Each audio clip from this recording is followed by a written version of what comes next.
Okay, we are on.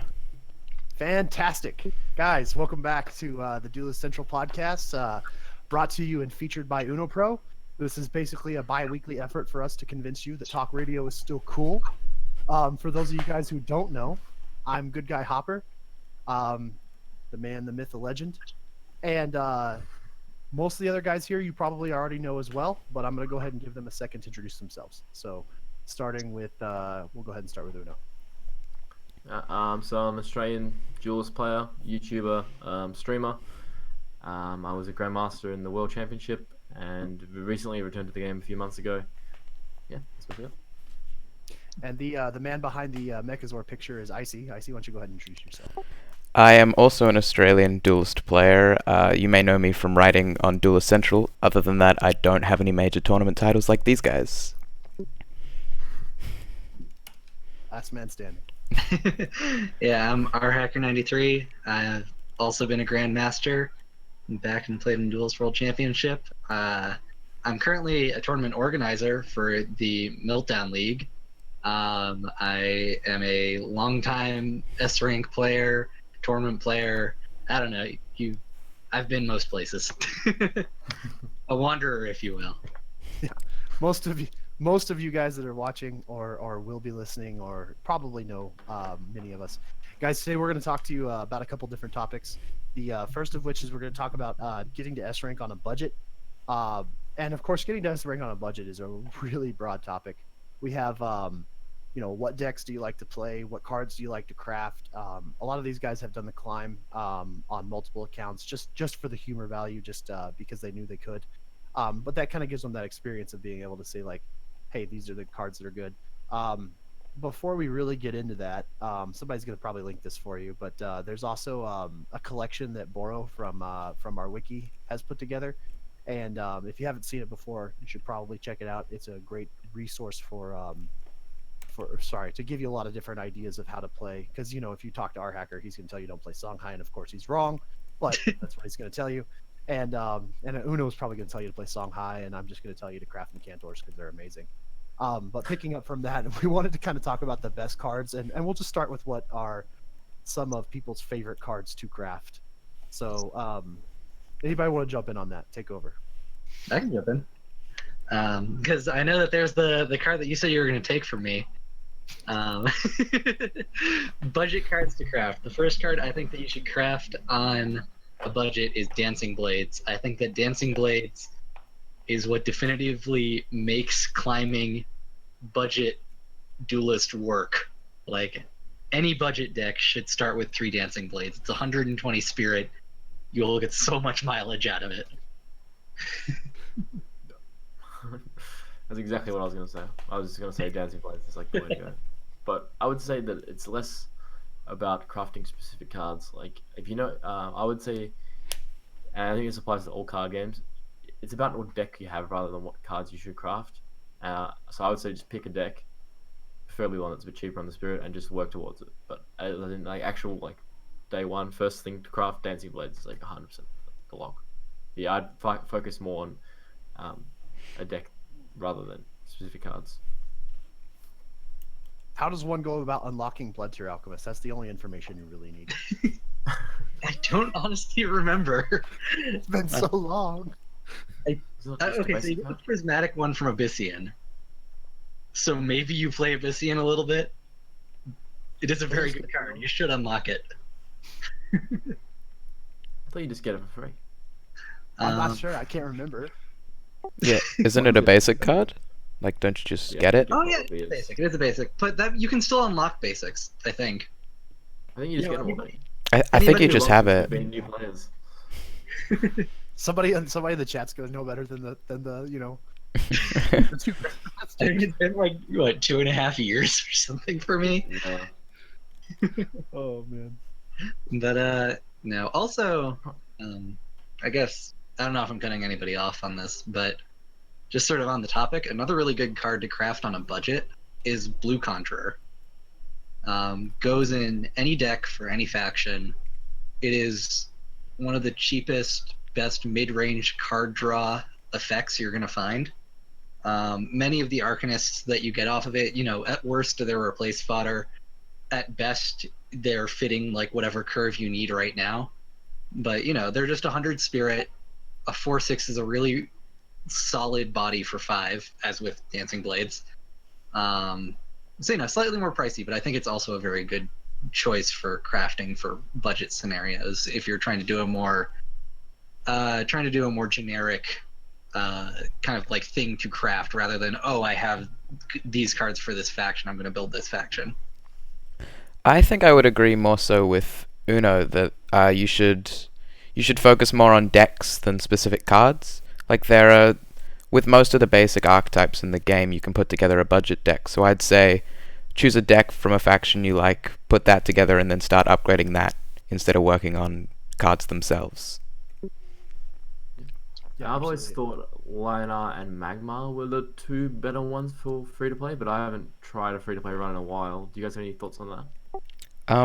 I would say Abyssian. Like, I know Pancakes always did Swarm to S rank on a budget.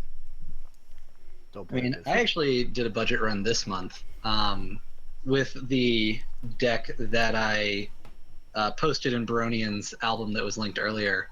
I played Bond Argian up to S rank with the 1,000 spirit version that I had. So, I don't know, I got there in I started playing it in Diamond, and I think I definitely had at least a 70% win rate or something with it. Which, I'm not saying definitely a good choice. I'm not saying that's necessarily going to be a person who just picks it up their experience, but I'm kind of using that as the top end for it. I think you have so we have different factions that maybe people want to build off of, and I think a lot of times the younger players latch onto a specific faction. They're like, I'm going to play this until I get good at Duelyst, and then I'll branch out from there. Does anybody want to jump in and talk about how do you start building a budget deck for a specific faction? Then maybe we could toss that back to Icy since he's going to run it into us. Well, I think as a new player, Reddit, the forums, the wiki is your best friend there. Generally you want to build off an archetype than just going from whatever you think is good. So yeah, I would say ask around in Discord, on Reddit, build off a pre-established archetype and just go from there. Yeah. I think it depends what faction you're playing, which approach you want to go. If you're playing Lionar or Magma, you kind of just get the good minions. You get the Wingblade Adepts, you get the Young Silthars, and you just put a bunch of good minions in your deck, and you can kind of tweak it from there. But if you're playing a more synergy-based faction Abyssian, there's not just generically good 2-drops in Abyssian. It's some are really good for Swarm, some are good for Maeve. It completely depends. So if you're playing Lionar or Magma or something, just get the good 2-drops, 3-drops, and you're fine. But if you're playing Abyssian or maybe even Vinar, you need to kind of pick the archetype first and then start crafting cards. I'm gonna let you guys jump all over maybe because I used to do the 0 to Hero streams way back, and my methodology was always to just pick something I thought I could win with, and then craft those.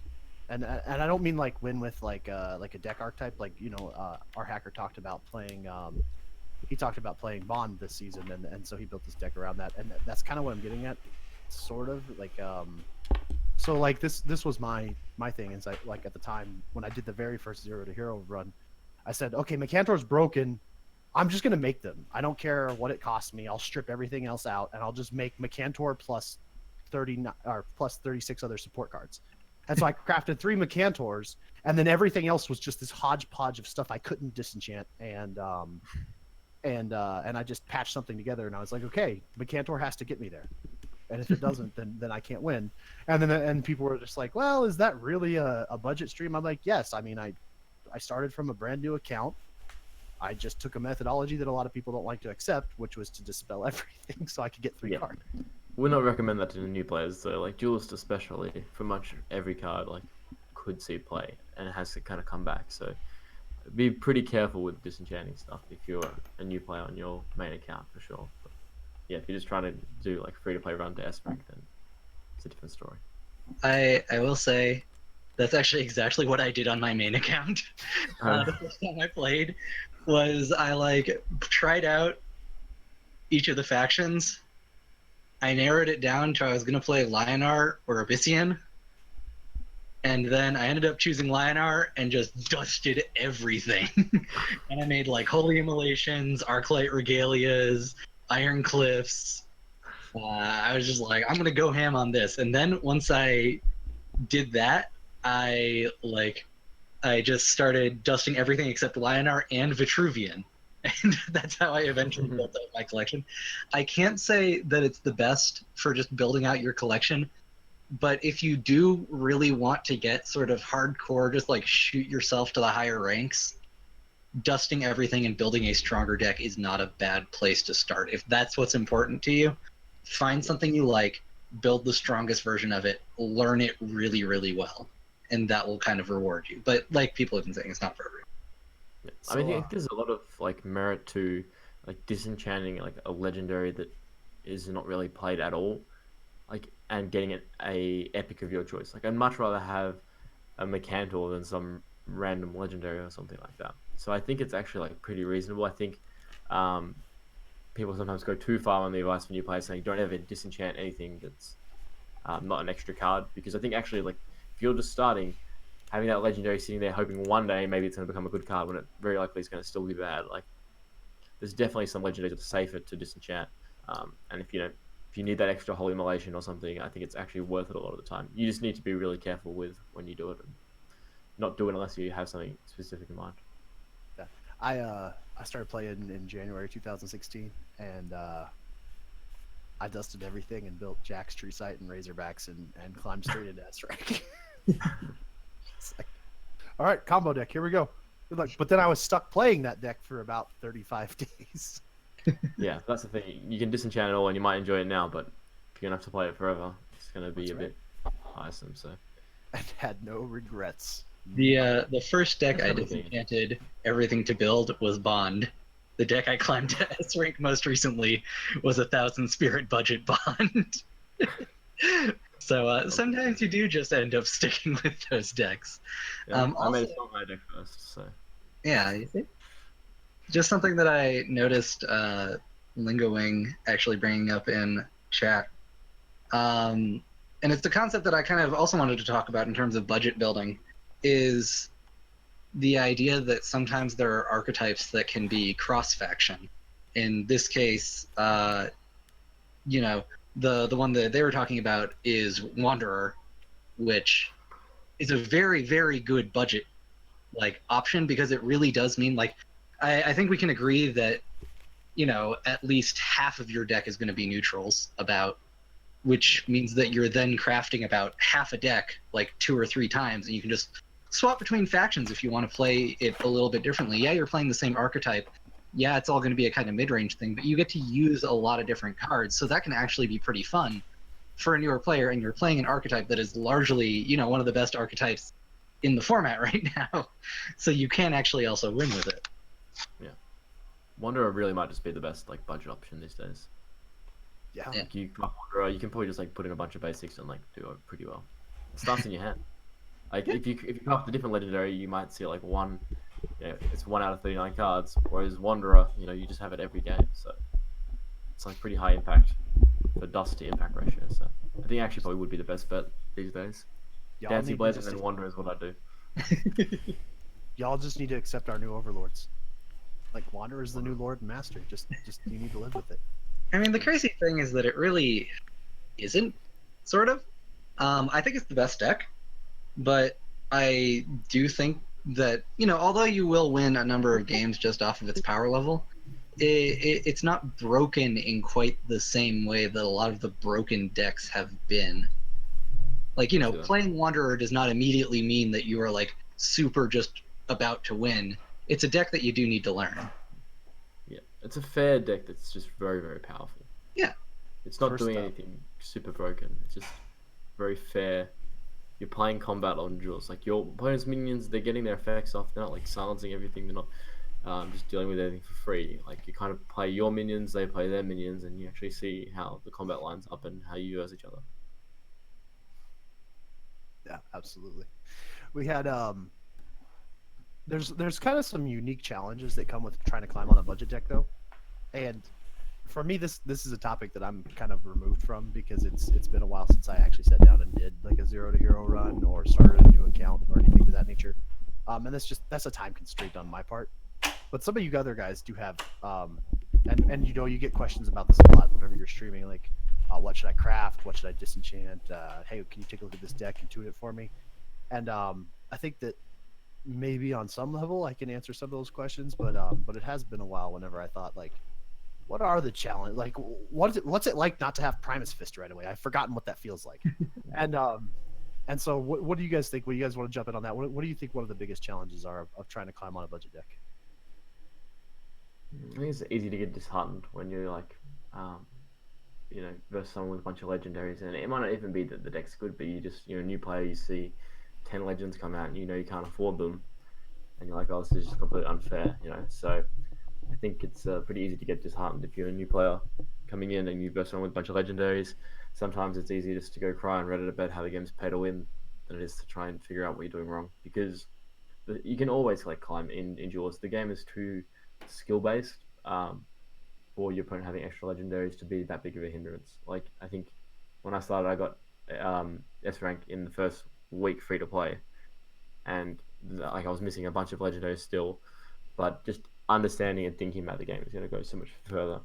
I think it's just, I'm not sure exactly why it is, but I think with Duelyst, because positioning matters so much. Like if I position a minion in the right place, it's the difference between basically getting stunned for free and not. It's like the way I think of Duelyst is the positioning is basically just casting a bunch of frigid coronas over and over again. Because you don't actually like, it doesn't cost you a card, but positioning correctly basically can stun the minion and stop it having an effective attack. So it's all about who can generate the most frigid coronas. That's kind of how I view Duelyst. And it's less about how many legendaries you have, So my thought on the difficulties of climbing with budget is that I think, especially in this sort of meta where the top two decks are like Wanderer and Fault are the two most common top tier decks or whatever. Those are both decks that will outvalue basically any budget deck. So in order to actually play budget on the way up the ladder, and this is what I found, was you really need to know how to pressure someone, how to just like keep them on the back foot, and just like, keep their life total down, because you will not win trading cards for cards. You need to have them trading into your cards and your cards trading into their face. And that's a skill that can take a long time to master, because like Una was saying, good positioning is so important that if you're not able to do that, like you'll just fall behind immediately, and you back up one turn and then all of a sudden there's like a row of 2/2s in front of you and you have like no efficient spells to clear them, and it comes up again next turn and they kill your like 4/6 because they have a Kanamka. It's something where you have to kill them before they set up, and budget cards can kill them before they set up, but you have to know how to do it. So that's my input on difficulties of climbing on that. We talked about that last week as well, like that a lot of the decks in the format they now have once they get to a certain turn, they gain inevitability. Mm-hmm. And it's there's so many decks you can't add value. You can't outvalue a trial deck basically. So when you're making your budget deck, you need to keep that in mind. You're going to verse a ridiculous amount of trial decks, even if they're not the most amazing things. You're going to verse them a lot.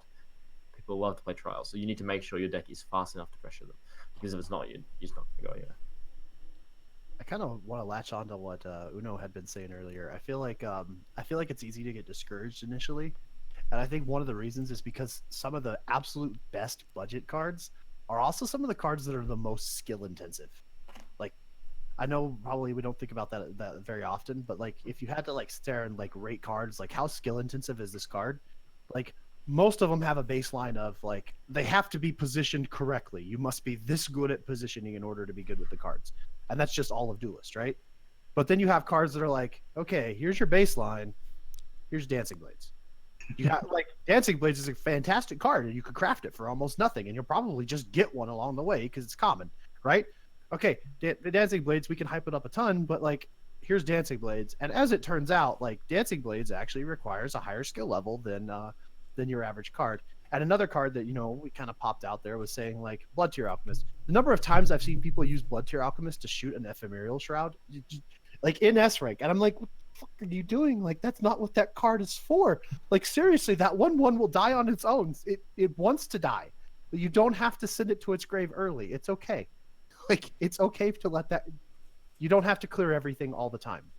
Hold on to your Blood Tier Alchemist. It will have a use later, I promise. But I still, even in S rank, see people do that, and I'm just like, well, all right.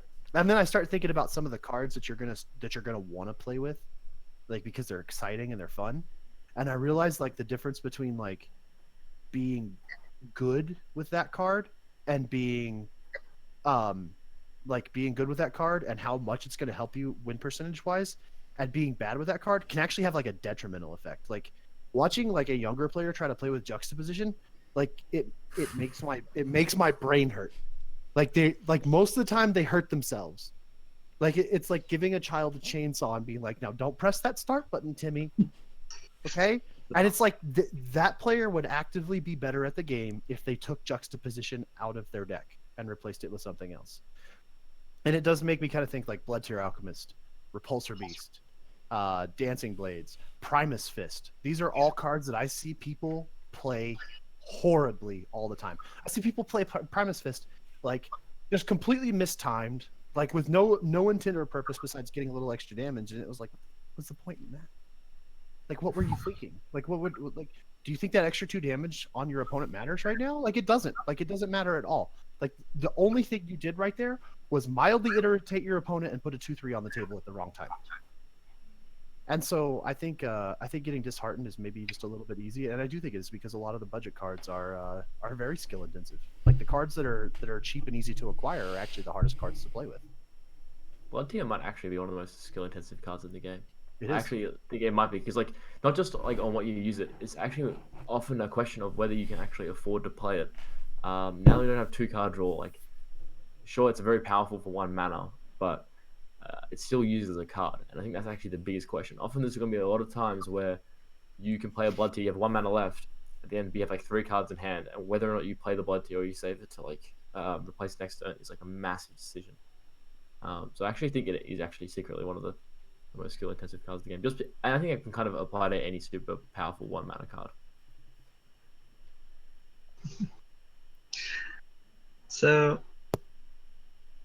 one other thing, because it's actually interesting in talking about how skill intensive these cards are, because you were talking about the example with Primus Fist, and you're like, oh, you see people just throwing away 2 damage into a face with Primus Fist. But I thought it was really interesting, because a lot of the difficulty in it is, are you able to say why it's correct to throw 2 damage into the face? Like, because there are definitely times where it is correct to use that for just like tempo damage and like turn a healing mystic into a 4/3 to put 4 damage into a face, because that's how you'll be, like the part where I was talking about earlier with like tempoing them out. If you're able to say, this is my strategy, this is the line I'm going to take to get them to 0 life, then it becomes correct. But if you're just doing it to do it, it is almost certainly incorrect. And I don't know, I think that's a great representation of a card being skill intensive while looking pretty simple. You know, it's the why. Go on. One of the most common ways I see people misplay Primus Fist is not the I'm gonna buff this guy and get 2 extra damage. It's when they really need to put Primus Fist somewhere else on the board, get no bonus in the damage, and just have a 2/3 body in a different spot. And I'm just like, that Primus Fist would have been more effective doing less damage but being placed in a different location. And that's the one that I see that happens a lot, even like whenever I'm climbing through the platinum ranks, in the first couple days of the month. So, can I talk about a personal pet peeve in terms of newer players? All right, personal pet peeve in newer players. Do not play your Golem Metallurgist in a corner. Golem Metallurgist is meant to be in someone's face. People do this all the time. They will put it on the other side of the map, and I will be like, all right, you played nothing. You did nothing. Your guy will not be relevant for the rest of the game. And they'll keep it over there, and I will be proven right, and they will get 1 mana discount on it. And I'm like, unless you're building up to an early juggernaut, then it's questionable whether or not that's right. But outside of that, we're trying to keep it alive. Like, you know, the neat thing about playing with Dreamshaper is that you try and keep it just close enough that it doesn't die. You can play your Dreamshaper and trade it off. But that 2/3 is really important as a body. Don't just like throw cards away because, you know, they have a static effect. People don't need to chase them. I think that that line of play with new players is very. It's not just with things like Golem Metallurgist that have a static effect. They tend to position things either too safely or too aggressively, especially when a lot of players come from games like Hearthstone, where they have the knowledge of, oh, this card has a good effect, this card would do a good thing, but they don't really know how to position it. Often you want things just to be like just out of range, right? So they can like they're protected, but they can actually still be relevant. It's hard to find that middle ground, really. Well, I think a lot of times that comes down to metagame knowledge, and I think that may be why it's such a challenge for younger players. It's because like, how far back is safe? You know what I mean? And then they get a lot of negative feedback where they make the decision of how far back safe is, and then they get destroyed by like a Mecantor or a Holy Immolation or something with a little bit of reach, and they're like, okay, that wasn't far enough, and then they go to the other deep end of the pool, and they're like, okay, well, if we can't be over here, then we're gonna go way over here, and then it's just like, and then their win percentage drops, and it becomes very difficult to make that connection because then now they're getting positive reinforcement because they see, oh look, I put my guy back there, and now he didn't die. Strategy's working. I think finding that middle ground between playing it somewhere where it still has an impact on the game, but it doesn't just get traded off free. I think that's one of the things that really defines like a skillful player in regards specifically to positioning. Probably the most important skill in the game, in my opinion. Like, especially some factions more than others. Like Lion Eye, often you just stick it in their face. But like if you're playing Songhai, like that's the number one skill you need to have is how to play your minions so they're relevant, and you don't get punished for playing them too safe, but also have them protected because it's like Songhai minions need to live. So I think a lot of times when you see a good Songhai player come together, oh, I broke the rule. Shame on me. Go. I think one of the quickest ways to identify like a good Songhai player would like when you bump into somebody who's platinum and you haven't ever seen their name before and you're not sure if they're like one of the guys who's climbing, like, is this an up and coming player? What's going on? How did I get paired against this guy? Like, I probably shouldn't have been, but the queue wasn't that long, so his MMR must be pretty good. And they're playing Songhai. Like one of the first things you see is like where do they position their Heartseekers off of their Bloodborne spell if they're playing Riva. Like if they keep their Rivas their Heartseekers pretty close, but never close enough that you can really abuse them for it, then you're like instantaneously know like, oh, this person knows how this game could go. They know that EMP can have a big impact, and that those little 1/1s being close and nearby to actually engage back into the game after they've been dispelled is an important effect. And like it's almost an instant click of like you play very differently against somebody who shows you in the early and mid game that they know what they're doing. This fact is true. What I was also going to actually say is I was going to defend Lionar in terms of positioning skillfulness. yeah, And I know that you that's a weren't. bit of an exaggeration. I know that you weren't going to say that. You weren't saying there was no skill involved. But you know, people often talk about like Lionar and Magmar being the two most basic factions or whatever. And you know, a lot of their cards are pretty just like simple. But one of the pieces, especially for Lionar, I feel like Magmar is a bit more just macro. You know, it's like they have cards that heal for a lot, clear boards, have big bodies, have resilient bodies, you know. And there are ways for you to maximize all this, but it is a little less position-based. But with Lionar specifically, one of the... You know, Lionar is my favorite faction. One of the things that really draws me to it is just the ability Provoke. Provoke is a very, very in-depth ability, and like where you place Provoke minions and how you provoke people is like very, very important positioning, because you can just like cut people off, like, or cut a minion off completely because you like corner provoke someone, and then the minion has to take like 2 turns to walk around, and then they like can't clear your provoke.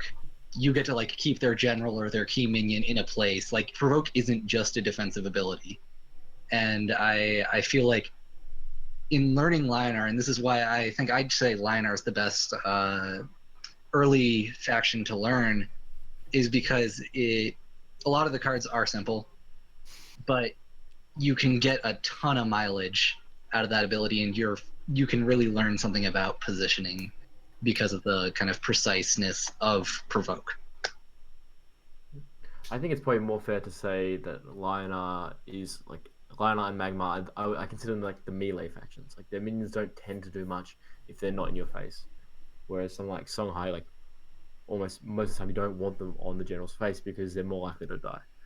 And going back to what Hopper was saying about like the Heartseekers, like their positioning, I think it's even more more of an indicator, not where the Heartseekers, like obviously it's pretty clear, like a range minion wants to be far away, kind of, but to me it's more like the Lantern Fox. Where does the Lantern Fox go? And a lot of the time it's going to be you actually want to be protected because you want a killing agent, or you just want to make your opponent try and react, and not give them free tempo of hitting a 2-3. Like sure you'll draw cards, but if they can just deal with it with a blood tier and the general, that's like a big tempo loss for you. So I think that's the biggest thing with Songhai, is nearly always when you can, and you're not really getting punished too hard for it, you just basically play your minions completely as safe as you can.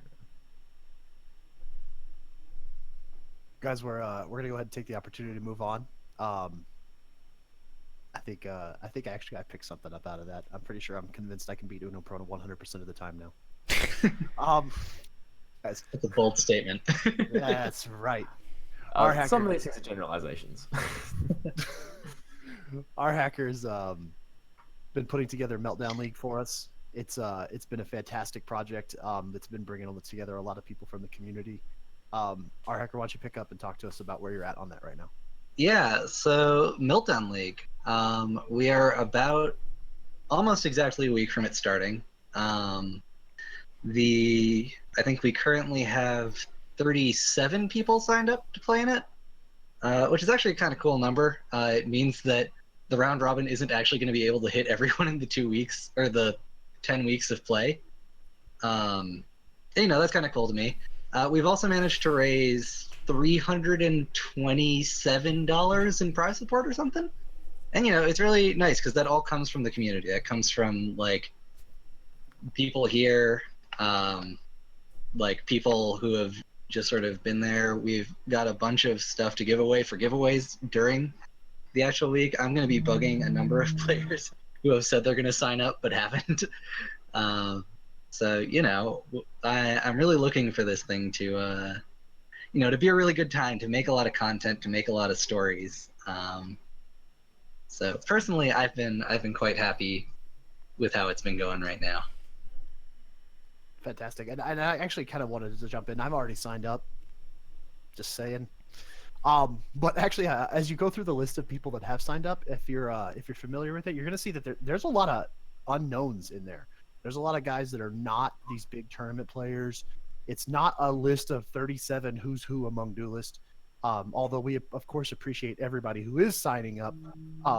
But the actual like the competitive level of that tournament is going to be very broad, and so it's actually a great opportunity not just to go out and treat it like a one-shot tournament where you're just like I play for a couple hours and then say goodbye. You're actually going to get a chance to meet a lot of people of varying skill levels across the entire community, and so what I'm getting at is I think it's a sign up for everybody. Like I don't think there's anybody who doesn't fit into that league. Like I think there's going to be a place for you as we go through as well.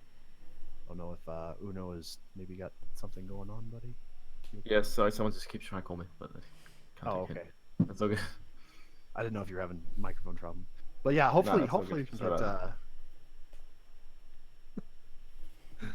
I just keep going. Yeah. No worries.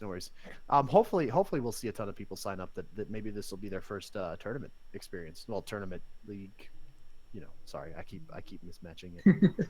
So Honestly, what I want to say, and this was one of the best feelings for me, because as a short story about myself, the Duelyst Pro League, which is partially what I'm basing this tournament off of, was the first real tournament experience that I got.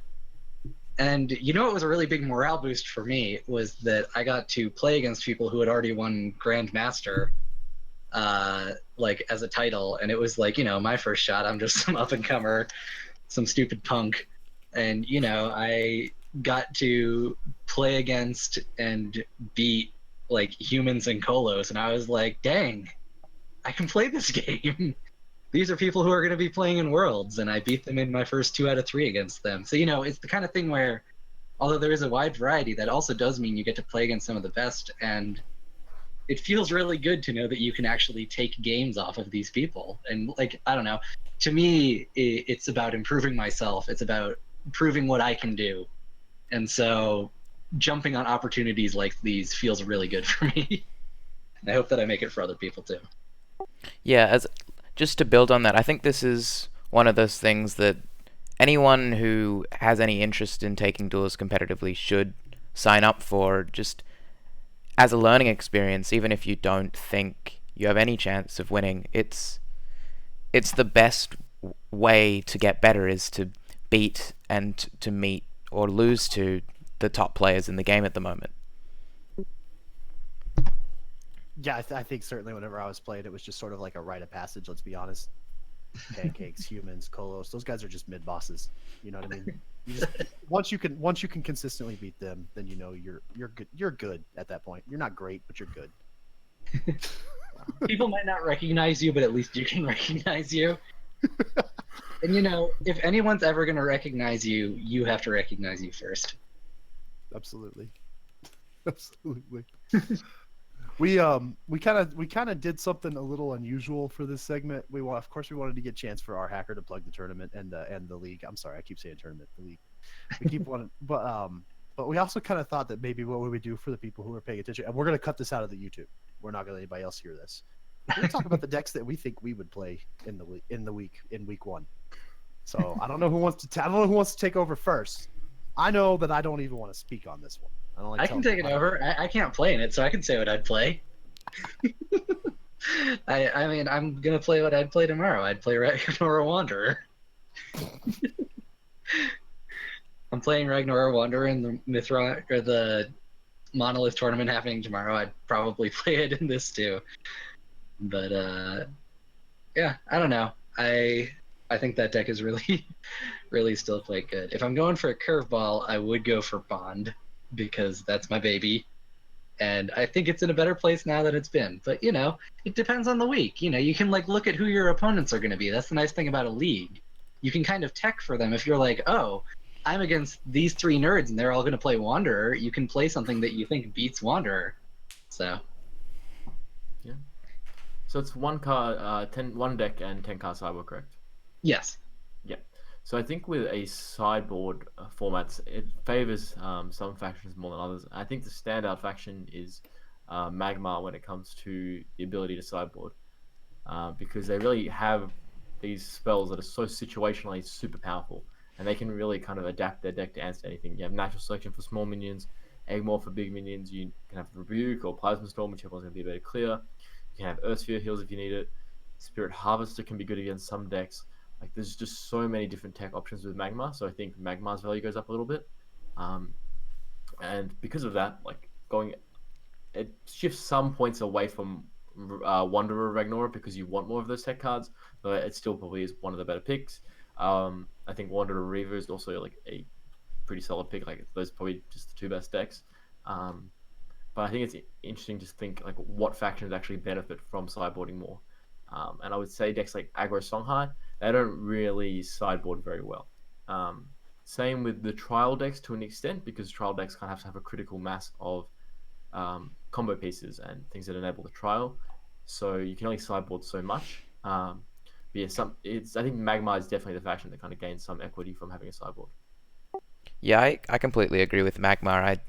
I don't mind disclosing what deck I'm playing, so if my week 1 opponents are in this stream right now, well, I guess screw me. But I'm with Lyvern here. I'll be taking Control Vath. I think with the ability to sideboard in and out cards that will be effective in your matchup, I think it'll be one of the best non-Wanderer decks to take into a tournament right now. I guess from my perspective, I think this is kind of where like the legacy decks really do shine, though, because those legacy decks are legacy decks. I know I've kind of used that wrong because it's like an actual format in Duelyst now. But I used to whenever we talked about the power rankings and during some of the articles I wrote, I would talk about the legacy decks. Those are the decks that are always like middle of the pack. Sometimes they get higher up in the pack. They're decks that just never go away. They're always good. And it's like mid-range Vath is one of them. What's another one? Mid-range Colo or the heck is his name? Kalios. Thank you. Mid-range Kalios. Divine Bond. Divine Bond. Gosh dang it, I'm drawing blanks. RG. And like mid control Xerix have all they've always been there. You know what I mean? Like they've always been good. They're the face of them, how they get played changes a little bit, but they're always in the meta. And I think that those cards, those particular types of decks, really shine whenever you're going into a sideboarded format. Just because everybody has a favorite one of them, they're practiced with it, and they know what cards need to come out. And that's a really big part of getting ready for a tournament like this, is that people spend too much time worried about what beats what. Like, how does Wanderer Riva tech to beat Fault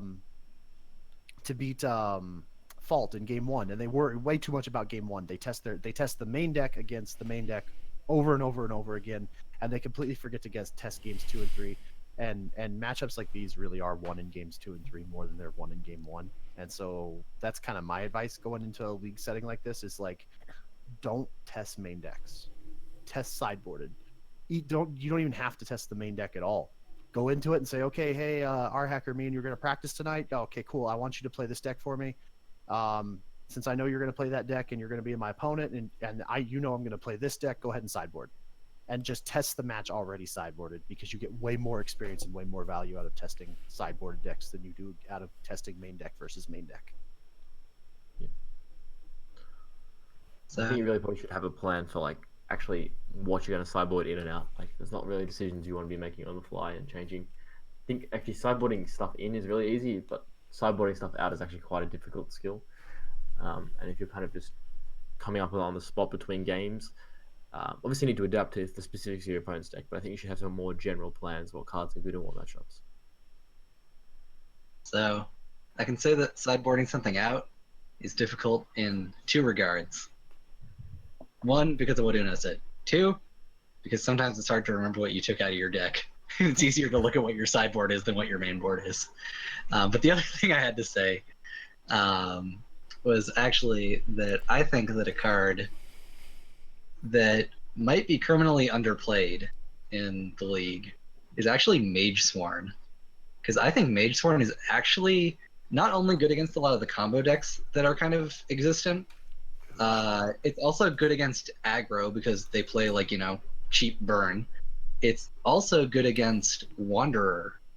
I think that Mage Sworn is actually one of the strongest cards against Wanderer, because they play a lot of the good cheap spells for their faction, so you are shutting off a number of cards, but you're also shutting off their BBS, and Wanderers love their BBS, because their BBS gets so much value. Because, it's made to be a 1-mana thing. So +1/+1 on a 1-mana minion, +1/+1 on a Wraithling, +1/+1 on a Ripper, +1/+1 on a Heartseeker. That makes much more of a difference a lot of the time than, like, +1/+1 on, like, let's say a Hailstone Golem. Something that's bigger and already has bigger stats. Like, the stat difference is just really big for those. And so they get an insane amount of value out of their BBS being 1 mana.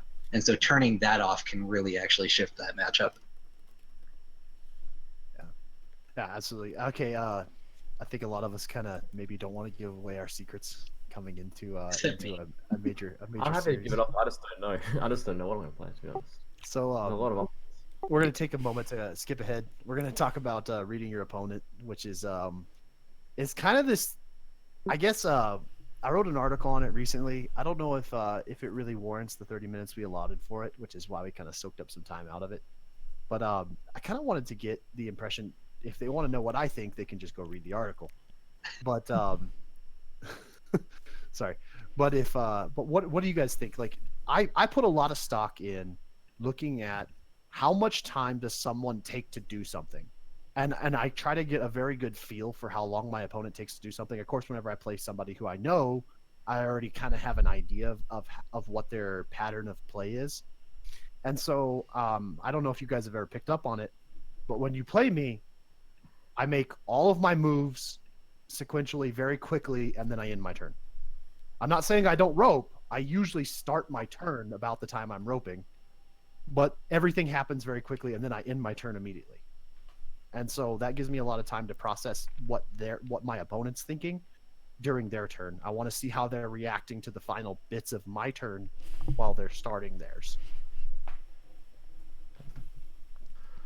I'm kind of almost like an opposite of wave mentality from it, and I almost think about the way I should be thinking about the game in this like hopeless quest to be perfect robot of perfect play. Like in a theoretical world, reading your opponent shouldn't matter. In any given turn, there should be one perfect turn, one perfect option, and you just need to kind of figure out that option. And that's the same thing with like play styles. Like when people say they have a play style, technically that's an inherent weakness. Like you should just be able to play any deck, and you should be able to make the perfect play. Like if you have a play style, that means you're deviating from the perfect play in this fashion in a regular way. So in my mind, I actually kind of stay away from that reading things, reading the opponents, because you don't really know what they're going to do, at least time wise. I think you can kind of read from their hands, and it's important to understand. I guess in a tournament scene, like reading hands, like would my opponent have played that there? But I tend to try and think of it more as what is the perfect play here. If my opponent played perfectly, what would they have done? And I think if you assume your opponent's playing perfectly, playing to the best abilities, then that's the way to go. Because if they're not playing perfectly, then you should be able to beat them anyway. Well, like, I think it's a good way of putting it, that a play style is an inherent weakness, but whether or not it's a weakness a lot of players do have them, and in S rank, when you start versing all these players over and over again, you start to pick them up. So it's important to read those play styles, even if they are a weakness, even if they're not making the perfect play. Yeah, that's fair enough for sure. So, I mean, in terms of my own play style, it's interesting. I feel like I have different play styles at different times and different places, which I guess means I'm the best in Uno's mind. But yeah, because I don't know, there's definitely times I put different levels of focus into playing. Like when I'm streaming or just like dicking around on ladder climbs, like I'm just kind of going pretty fast. I'm just like, this looks like it works. Why not? Or I'll be like doing something else while playing. Then there's like tournament mode / like, trying to push top 10s ladder mode, where I'm like actually super focused and like thinking about really good plays, or like, trying to think of the perfect play as Uno described it. So I guess I'm a little less consistent on that, and it depends on what day you meet me, and also if I'm like out of practice or something. But I don't know, in reading someone else, like kind of going back to what Hopper talked about earlier, I look a lot at kind of how my opponent is positioning, because a lot of times you can kind of read how experienced your opponent is. And if your opponent is less experienced, you can know that you can take bigger risks against them, because there's less of a chance that you'll be punished for making a riskier play. And you're allowed to like be a bit more aggressive than you might be against somebody who is a stronger opponent. Or like not necessarily stronger, but like, a more experienced opponent who would be able to say, all right, you put way too much effort into this play. I'm just gonna blow you out and like run away from you. So that's kind of what I got on.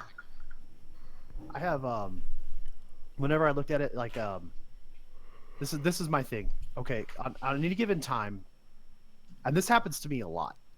I have two lines of play that are the best lines of play, but it's completely dependent on what's in my opponent's hand.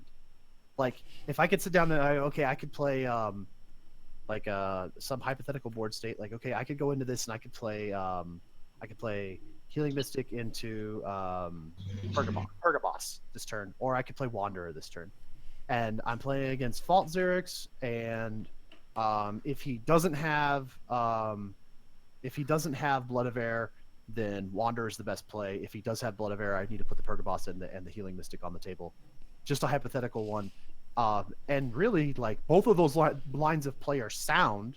Either one could be the best line of play, but there's no way for me to take that and know which is which based on the information that I personally have.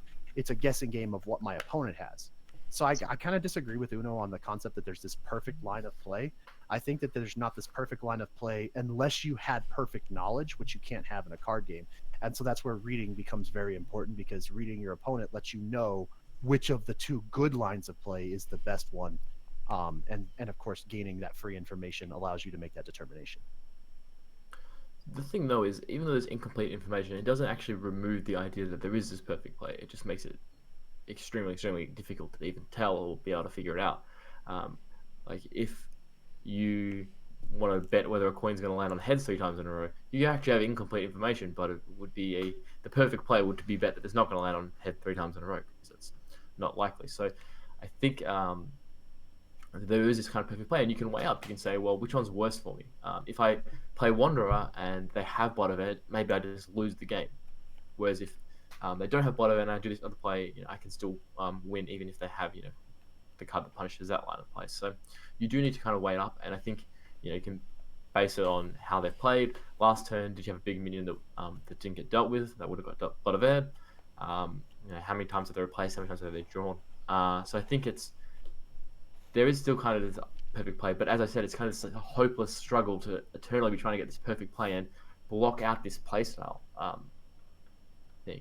And you have this playstyle, like I have, as a Songhai player, I like to go aggressive and play spells. But if there's a situation where it's basically what it is, a playstyle is when there's a 50-50 situation and you don't know, that's kind of when your playstyle kicks in. If there's a situation where I think it's really, really close, whether I should go face or clear board, if I'm on stream, my playstyle is definitely going to be to smoke the hell out of that guy.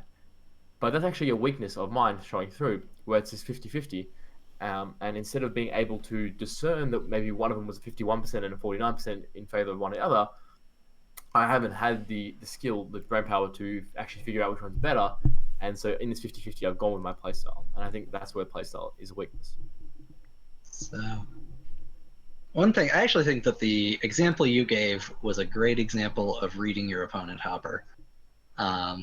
Where you can play Wanderer against Fault Xerix, or you can play Purgatos plus Healing Mystic. So, one thing is that in reading your opponent, you can sometimes think to yourself, oh, if I make this play, what's the worst thing they can have? But you also don't want to get too fixated on that one play, because when you were saying that, you were like, oh, the worst thing they can have is like a Blood of Air. But when I was thinking about it, I was actually like, I'm playing Wanderer. I'm going to assume that in this scenario we're on 6 mana and not ramping into it somehow. But just because it fits my example better. So I'm like, oh, I could play Wanderer, but they could have Blood of Air. But if I'm on 6 mana and I play Purgatos plus Healing Mystic, that gives them the ability to not play Blood of Air and play Fault Ray, because they'll be on 6 mana next turn, regardless of like where I am. And so, it's the kind of thing where it's like, I can read my opponent and say, oh, I think they have a Blood of Air, but honestly, them Blood of Airing would delay a Fault Ray, which would give me time to like apply more pressure. And so sometimes it's like, it's not avoiding the one bad scenario you think of, it's thinking it out and trying to avoid the worst scenario. Because yeah, you lose a 7/7, but they send their whole turn to get rid of it, and then you have a turn of buffed guys, and they're essentially losing like 11/11's worth of power because they're removing your guy. So I don't know. I think that's an interesting thought of reading your opponent. It's like, it's not just, oh, do they have this one thing? It's like, would forcing them to have this one thing be the best thing for you? I don't know. That's that was just a thought I had in terms of that. To tell a bit of a story that applies, a while ago before I was S rank, Solifid, he was giving me some coaching, and there was a lesson he said to me that's always stuck, and I think it applies here, is that it's better to play around what's on board and force them to have the perfect answer than it is to fixate on the worst case scenario. In that example, I think Hacker's absolutely right that it's better, or I don't know if that's what you were implying, but I think it was better to play the Wanderer and force them to have the Blood of Air as opposed to Fault Raying. It delays their thing a turn. It's better to, I guess, stop their best case than prevent your worst case. So in that example, and I actually know which game I'm looking at in that particular one. What I want them to do is I want them to have to play the Blood of Air, is what I'm trying to dictate to them. But the worst case scenario for me is actually that they Fault Ray at that following turn, and Wanderer is easier to body block, and represents less overall damage potential than Purgatos plus Healing Mystic. So if I go and they play their worst case scenario, which is very likely based on where I was at in that board state, that they're going to go ahead and Ray and Fault in this following turn, that I want to have the more difficult to block damage, and I want it to be at least a mildly tempting for them to play that Blood of Air, so that I can possibly get out the card that would make the other play bad, or that if they do play the worst case scenario, that I can put the most damage potential on the board, and they still haven't played the Blood Air. And then on the following turn after they Fault Ray, I can follow up with Wanderer, and now the Blood Air becomes a very bad tempo play for them, because they don't want to Wanderer and then throw it into a Purgatos. That's not really going to do a lot of good for them. In fact, it may hurt them in the long run. And now I've got two minions that are more difficult to position and allow me to break some damage through. So kind of going full circle, actually. I think it's really interesting because I think that now this comes down to reading your opponent. Because a newer player, if I think I'm against a newer player, I will play the Wanderer because they will Blood of Air it. If I'm against the more experienced player, they will be like, I can just put a buttload of stats on the board, and I'm going to do that if they play Wanderer and, like you were saying, body block and stuff. But I think that actually against a less experienced player, you are far more likely to goad them into just being like, I see big body, I get rid of it, than if you played the Purgatos plus Mystic. So I think the actual correct answer is based on the experience of your opponent. How do you make it, do you think that they will play the Ray Fault over the Blood of Air? Do you think you can goad them into getting the Blood of Air out instead? See, the way I kind of view it in regards to versing new players or better players is more about how willing I am to take risks. Because if I'm the better player against a new player, I expect to win a very large majority of the time. And if I take a risky play, if I make a worse play hoping that they won't see the correct play, then I'm taking a risk. When if I play risk-free and just make the correct moves every turn, I should be really, really favored to win the game anyway. Whereas if I'm versing one of the top players, I'd be more likely to take a risk because variance can actually help me in a position where I'm not looking too good, or maybe they're a good matchup. I want to increase the variance. If I'm not favored, the more favored you should be overall, the less risks you want to take. So I don't think I've ever actually made a play differently because I was versing someone who I thought wasn't very good. Because I think if I make the best play, then it should just be fine. It should just work out anyway. But if I'm versing a really good player, then I'm actually a bit more willing to take risks. I'm ready for the variance to kind of help me in a bad spot. So it's actually kind of interesting because whenever I play you, Uno, like whenever I bump into you on the ladder, I actually play completely different than I play against almost anybody else, like entirely. Like my entire playstyle changes. It's because the last couple times I've bumped into you while I was playing on the ladder, you were playing Swarm Lionar, and at the time I was playing. If I recall correctly, I was playing Wanderer Riva, Faye, Wanderer Faye. and Wanderer Faye. Yeah, I think those are the two matchups. And in both of those, I actually knew that I was heavily unfavored in the matchup. Like if I just rode the rails and let the game play out naturally with both of us just making our best moves possible, that I would lose. I knew that I was unfavored in those matchups. So I actually made a lot of plays to try to get you to question what was happening so that you would step off of that rail so that I could get you to play into a line of play that would allow me to adjust the win percentage in my favor. So I played stuff that was like, okay, I need to bluff that I don't have access to what's the 6 mana burst deal 3 damage. Frostburn. Yeah, I set that up. I said, okay, I'm going to try to play this way so that he thinks I don't have it, so that it makes it look like I'm desperate, so that maybe I can get him to overextend into that. And that line of play is strictly worse than the other lines of play I had at the time, unless I can trick you into overcommitting, right? But I also, like I said, I have in my gut a suspicion that if I just ride the rails, I'm going to play into an unfavorable matchup, and you're going to kick the crap out of me because you're going to exploit the fact that unless I do a certain thing, that you're gonna win because you have the better matchup. Does that make sense? And so for me, like part of reading the player is like trying to make that determination and me trying to throw you off of because I assume that because you're a very good player that you're paying attention to what I'm doing and you're making assessments about what you think I have access to, what I have available. And so I have to try to find a way to throw you off of that knowledge so that I can get you to play a matchup that I can win. Yeah, and I think really it comes down to like that taking risks when you're in a bad spot, and that can be multiple things. It can be a bad matchup. It can be versing a player who's better than you. It all kind of just goes into that. But yeah, it's like what you're saying is that you can actually give off false reads because you know your opponent's paying attention to. I'm not going to be trying to give off false reads about my hand when I'm playing in silver. Yeah, against the top S-rank players, maybe that's something you actually can do. Yeah, I think it all just comes back to that. When you're in a bad spot, you want to increase variance and give yourself a chance to get lucky and win.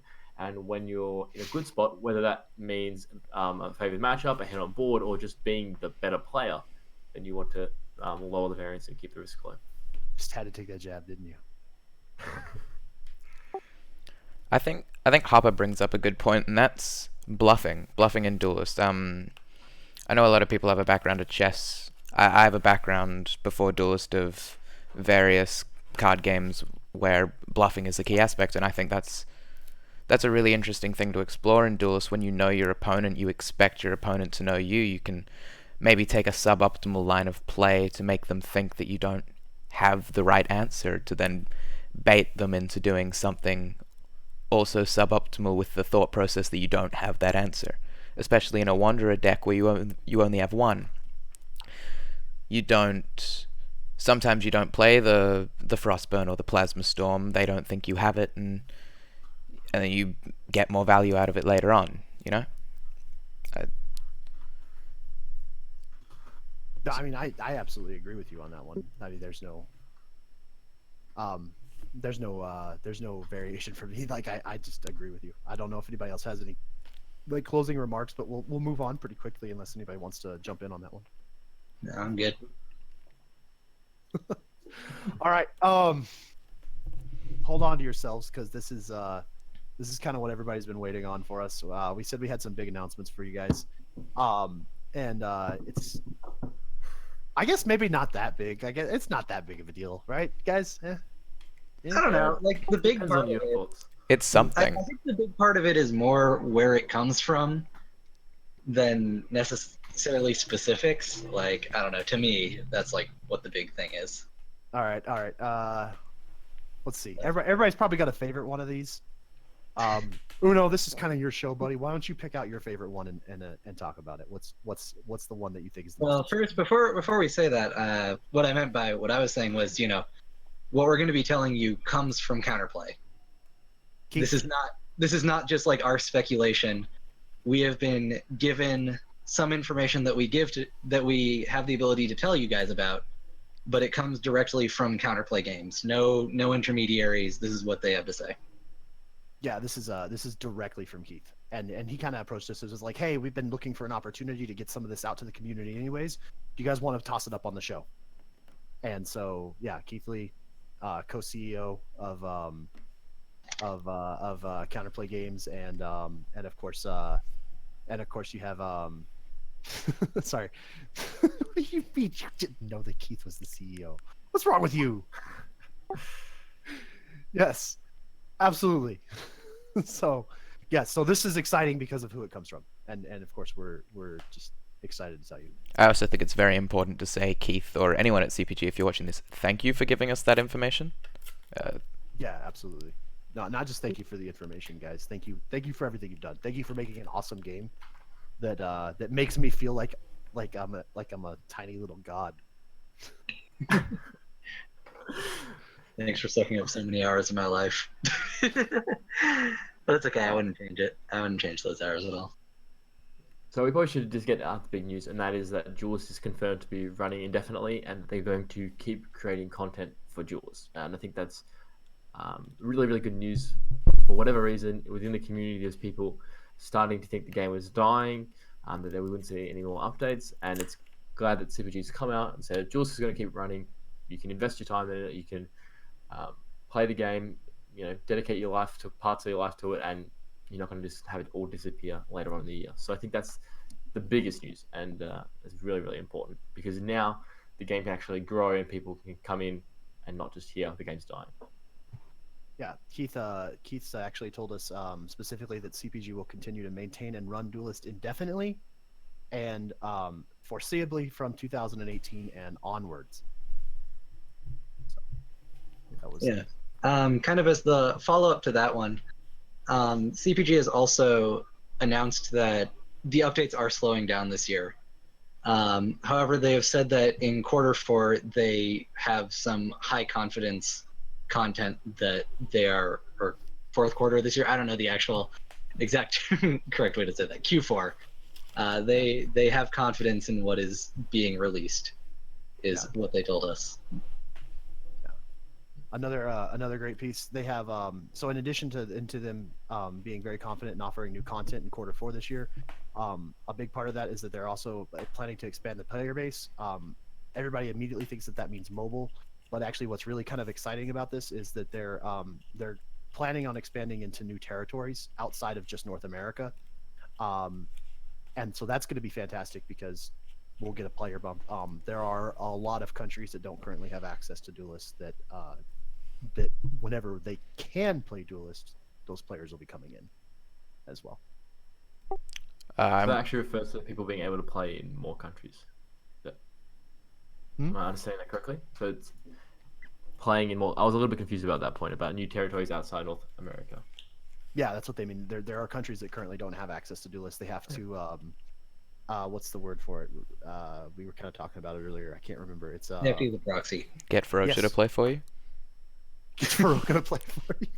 No, yeah, they have to actually, if they want to try to get to Duelyst, they have to connect through a proxy, and it's just a giant nightmare. And there are people who are still jumping through the hoops to do that, but they won't have to do that if we expand into those new countries as well. I'm glad I got left to last for this one. The last piece of information they gave us was that they're working on another strategy game to, I believe the wording I saw in Discord was to try and carry the soul of Duelyst, which I think is really interesting and pretty exciting, because Duelyst is this game we know and love, and another strategy game made by CPG could be really good. And that was kind of exciting as well, because in PC Gamer they had kind of talked about some of the stuff that Counterplay Games were working on, and it's not a strategy game. They're talking about that they are working on multiple projects right now, one of which will carry the soul of Duelyst if they end up being able to fully develop that game.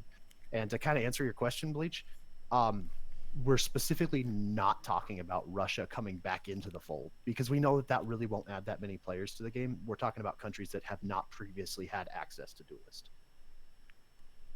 So I wanted to talk about how they are slowing down the updates, and I actually don't think that's like as big a deal as it would be in other card games, because Duelyst is a bit smaller and we have less content creators, we have less pros. the meta takes a lot longer to figure out, and I think even now we've had this patch for ages, and I mean you could still argue for hours like the 10 best decks. Like there's so many different options. The meta's so diverse, so far from being um, stale that I don't actually think we really need to have patches that often. Obviously, it's nice to have new cards all the time, but compared to something like Hearthstone, where like within the first week, all the pros have kind of figured out a lot of the best decks. We can kind of afford to go a lot longer without updates. So I don't think it's actually too big a deal. And I'm just glad that there will be more updates. Yeah, absolutely, absolutely. Kind of another thing that's going on with some of the stuff that they can tell us about right now, like for me, a big part of like what I think alleviates more than anything else from some of the concerns the community had was that they saw staffing changes occurring and that they thought that that was spelling the end of development. And that's really kind of, it's just nice to know that those staffing changes that's not what they're about. And so that's been wonderful. And we kind of have not something we can directly talk about yet, but that we kind of can tease a little bit for you, is that there's going to be more staffing changes occurring, and we might see some of the development that's going to occur on Duelyst in the future is really kind of exciting, and we might even get to see some old faces come back. I mean, for me, honestly, like point number one is honestly the biggest one for me. Like, I don't know. I've had a number of people come to me and ask me, like, what do you think is going on? And up till this point, it's been like, I don't know. Things look kind of bad. I don't know what to tell you, but it feels really reassuring, to finally hear from CPG again. I mean, the best times of Duelyst have been when we've been hearing from CPG. I don't know. I've had a lot of good times in Duelyst. And so it was, kind of being sad that I couldn't be that force of positivity because I didn't have any sort of information. So it makes me feel really good to be able to kind of like do this in a slightly more official sense where we can say that we, have confirmation that CPG cares about their game, is going to keep running their game, kind of notices some of the fears that people have been having and is willing to give us some information that we can like finally give out to you guys to make you feel a little bit better. So that's, I don't know, that's what really warms my heart. I think like whenever we had like I've had people kind of approach me and ask me what do you think's going on, because they know in the past that I've worked more closely with CPG and wrote for them and stuff like that. But and every time I've kind of hedged, because what they really want to hear is they want to hear me announce like doom and gloom, like the end is nigh. And I don't want to tell them that because I'm like, no, you're taking stuff and you're blowing it out of proportion. But I also don't want to be a jerk and tell them that either, because I don't know, because I didn't know. You know what I mean? And so I'd always kind of hedge and be like, well, you don't have to interpret this as a bad thing. You got to remember CPG growing as a company is good for Duelyst. A la Project Red from Gwent. Every time they put out a new Witcher game, Gwent blows up, right? So the parent company getting bigger is only good for the game, and that's always kind of how I addressed it. But it never left me with like a great feeling in my mouth because it was all speculation on my part. And it's great to now just be able to point to something that Keith said and say, here's the official stance from CPG. And he says that he's still working on the game. And if you've spent any time in the last 2 years working with Keith, he doesn't lie. Like he's a dude who's always straightforward with people. So I am just, I was telling RHacker earlier, I got up and danced around. It was so hard for me not to just post this on Reddit immediately. So Fantastic news for sure. what's up? Just fantastic news. I think it's overwhelmingly like very, very positive. Exactly what the community needed to hear, I think.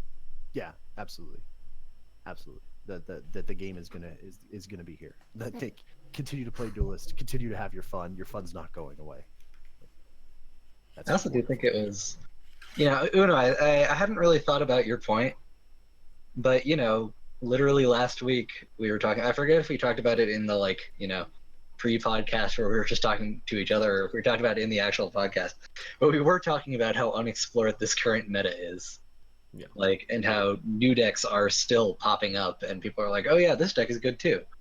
And it might not be the best deck, but it's still, we're still finding new stuff that is in this current meta. And so yeah, maybe we don't need updates all the time, but we do just need it to be shown a little bit of love, and we'll be able to keep ourselves going.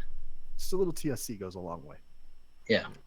So I'm convinced we know nothing about Duelyst meta. Like, we're all just idiots running around with our heads chopped off, or no idea what's good. Like, we can probably figure out Wanderer is pretty good, but like apart from that, God knows. Even then, like there could be decks that are way better than Wanderer. It's a very, very real possibility.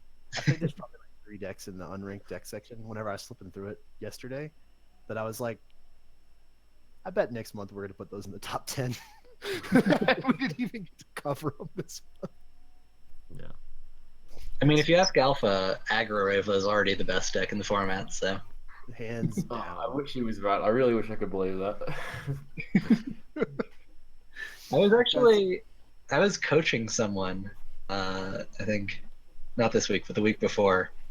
And when I was coaching them, one of the decks they wanted to play was Aggro Reva.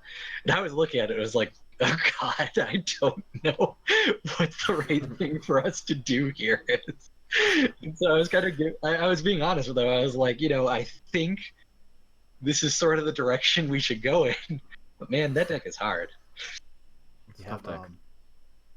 guys, I know Uno's gonna get shortly. So we're gonna go ahead and try to wrap up just a little bit. I think one question we have plenty of time for. Earlier, somebody had asked what they think the difference between playing in a league and playing on the ladder is. Anybody want to take point on that one? I would. So, playing on the ladder, first of all, you don't have the sideboards. That makes you kind of want to implement your sideboard into your deck. You want your deck to tech around the most common things. And also, I think the main difference in my eyes is on the ladder, you have a lot of people who play like I do. They'll have a TV show in the background, or they'll be reading something, tabbing out, talking to people. Whereas in a tournament, you can safely assume you've got everyone's full attention. You have to really think about the best plays. Like we talked earlier, you have to think about reading your opponent and bluffing and mind games. And on the ladder, a lot of that, when you start bluffing and all that on the ladder, sometimes it feels a little pointless, like your opponent isn't thinking that in depth about it. Whereas in a tournament, you really want to assume that they're thinking at the highest level you can comprehend someone would think at. So, for a league specifically, also one thing that you can do, especially if you've got some of these people on your friends list already, is you can go back and look and see if they've just been playing the same deck every single week. Because if they've been playing the same deck every single week, you can probably bet that they're going to play that deck against you. You know your opponents ahead of time is an interesting thing, not necessarily for tournaments, but for a league play thing, where you can resubmit your deck each week. You can be like, I see that this person plays, Artifact Reva. Every single week they're playing Artifact Reva. So maybe I should tech in those Rush Crawlers or Rash's Curses into my board because I know I'm going to play against them. And if they've played it the last 4 weeks, probably going to play it a 5th week. Obviously, that's sort of an extreme example, but I've definitely. It's not something I would suggest that you rely on, but it is definitely something that I have gotten some mileage out of. Is saying this is what my opponent is probably playing. So that's a little different. I think it introduces a whole other element of macro strategy. This is more for tournaments than the league since it's a one deck format, but it includes that where you need to think about how your lineup matches up against other lineups. And you need to. I think it's easy to think what the most common lineup is and actually see it a fair bit because in ladder people will play more. They'll be a bit more varied. They'll still play the good decks, but they'll play the tier 2 decks, the tier 3 decks. Whereas in a tournament, you're going to see a higher concentration of the tier 1 decks or stuff counted towards tier 1. People who might want to play some funner decks like a trial deck or something on ladder, they might bring Wanderer Rag when they go to the tournament. And I think it's important to accept and understand how the meta goes further towards the known quantities, the tier 1s, and then people trying to counter those. So you probably need to be on one of those 2 strategies a lot of the time.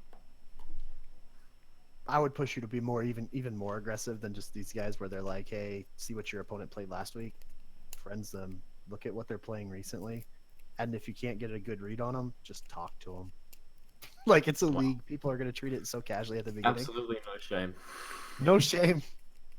None. Hey, you're literally never out of top 8 or top 16 contention until the end of the last chance tournament. So That's right. Just go. I'm going to play Unopro this week. I'm just I'm going to gonna message delete you. your friends list. Hey, Uno. Just wanted to talk to you this week, buddy. How's the kids? Hey, by the by, what do you think about this deck? It's kind of interesting, right? And before you know it, they're going to get caught up in the love of Duelyst that we all have, and they're going to spoil them more than they mean to. yeah, you confuse them by making Unopro ask what kids do I have kids? Yeah, man. I'm gonna go ahead and delete you from my list now. I think both of you need to go. I like how you accuse me of having no shame. Like, what's the shame, dude? I'm being friendly. Like, all right. I mean, you could say that I have ulterior motives, but at the end of the day, I'm still being a nice guy, right? Like, hey, I'm talking to you. Like, hey, we're good buddies. Ha ha ha ha. Sweet pals. I'll just send you the replays. All right. So, Hopper, a while ago you wrote an article about what you thought were the best decks to take into like Swiss formats or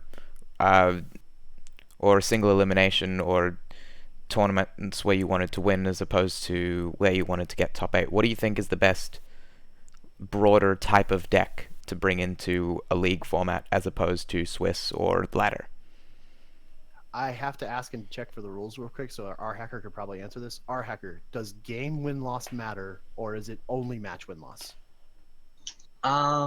So since the round robin is not going to be able to play against everyone, it is possible that game win-loss will come into play because there will probably be some tiebreakers. Game win-loss might matter. Okay, Yeah. My advice to you is if you are playing against an opponent you think is better than you, then play the most explosive, high-variance tier 1 deck that you can play. If you are playing somebody that you think is an even match, then play the most consistent deck that you think has the highest win percentage. So play consistency if you're playing even or lower than yourself. Play explosive and high variance if you're playing somebody that you think is better than yourself. That's my advice to you going from week to week. And I know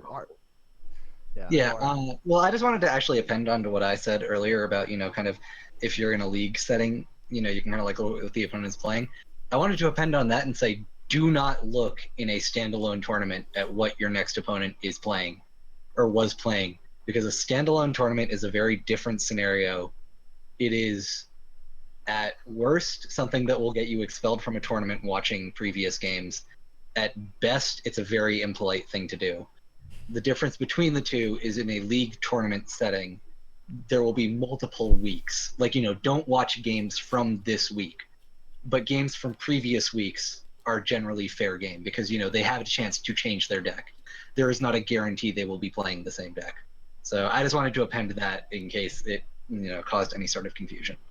Yeah, guys, don't be an asshole.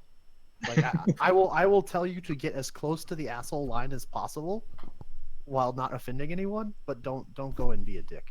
Like, if you can't tell the difference between whether someone would think you're a jerk for this or not, then the answer is yes, and you should not do that. Like, I now know that Unopro would be irritated by me going back and like buddying and buttercupping him up the day before Just our ask match. him what we tell you. So I probably won't do that to him. Probably. Depends. Is it week 16 and if I win I'm in and if I lose I'm out, then maybe. Guys, anybody else closing comments? My closing comments is that, everybody who hasn't signed up for this yet should definitely sign up. I'm going to put a link again in chat, but, join the Meltdown League. There's already a like $330 prize pool. It's going to be a lot of fun. We've got a lot of giveaways, and I'd like to push that prize pool up further if people want to donate, but I'd also just like to expand the number of people there because the more people we have, the more fun this is going to be. On the opposite side of the tournament spectrum, guys, sign up for the Monolith Climb tournament happening later today or early tomorrow, depending on what time zone you're in. I believe it's the last Battlefy supported Duelyst tournament currently.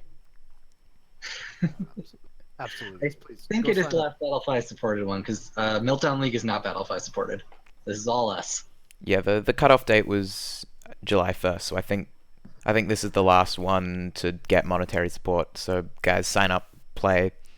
A little bit of a last hurrah, show Battlefire that we do care. Also, there's a $300 prize pool that TM87 and CD are fronting on the Monolith climb. So, that's also not bad.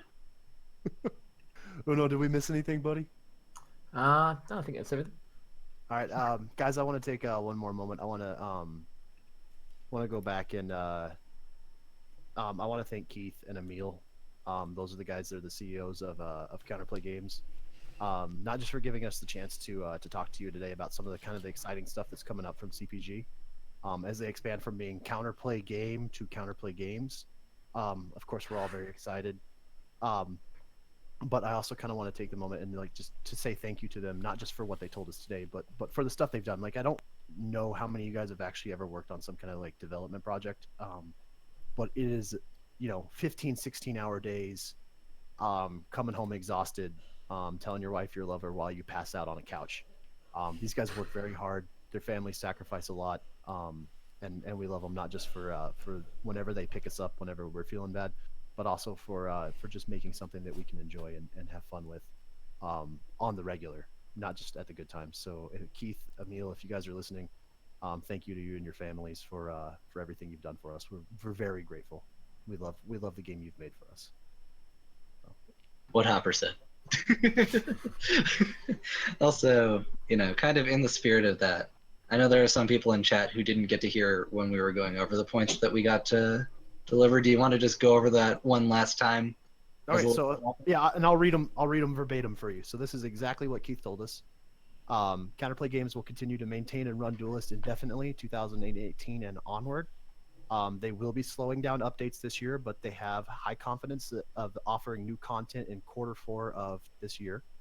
That they do plan to expand to new territories outside of North America this year, which will benefit our Duelyst player base. And additionally, we are working on other titles besides Duelyst and possibly a new competitive strategy game that would carry the soul of Duelyst. For those of you guys who don't know, their PC Gamer has already kind of talked about one of the games that Counterplay Games is developing, and they're talking about something aside from that. Because if you look at the one from PC Gamer, it's not a tactical game. It is a tactical game, but it's not like Duelyst. And so they're talking about a game. So they have even more on their plate than I thought they did. So I apologize, I don't have the link to the PC Gamer article right now, but you can find it pretty easily by Googling CPG. I don't remember how I found it, honestly. I know that it's the project that we knew about was called Project Aperion, was what they were calling it. So I don't know if you Google that, maybe it'll pop up. Yeah, absolutely. Guys, anything else? I think that's all. All right. Thank you, guys. We'll see you guys later. You have a great night.